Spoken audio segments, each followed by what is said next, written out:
2026 সালে দশহরা কবে পড়েছে? আমরা জানি জামাই ষষ্ঠীর ষষ্ঠী তিথির পর ঠিক দশমী তিথিতে বা জামাই ষষ্ঠীর 4 দিন পর দশহরা বা মা মনসা দেবীর পুজো হয়। যেহেতু 1433 সালের জ্যৈষ্ঠ মাস পুরোটাই মল মাস, তাই এই মাসে জামাই ষষ্ঠীর মতো শুভ উৎসব পালন হয়নি।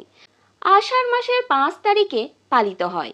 ঠিক তার 4 দিন পরে 9ই আষাঢ় বুধবার এবং ইংরাজি 24শে জুন 2026 দশহরা বা গঙ্গা পূজা বা মা মনসা দেবীর পুজো রয়েছে। যেহেতু অম্বুবাচী চলাকালীন এই পুজোটি পড়েছে, আর অম্বুবাচী বলতে হিন্দু শাস্ত্রের সমস্ত দেবীদের ঋতুমতী সময়কেই জানি, তাই এই বছর 2026 বা 1433-এ দশহরা বা গঙ্গা পূজা বা মা মনসা দেবীর পুজো করা কখনোই সম্ভব নয়। কারণ সমস্ত দেবী শক্তির ঋতুমতির ফলে মূর্তি লাল কাপড় দিয়ে ঢেকে দেওয়া হয় এবং পূজা বিধি নিষেধ থাকায় এই বছর কখনোই দশহরা পূজা সম্ভব নয়।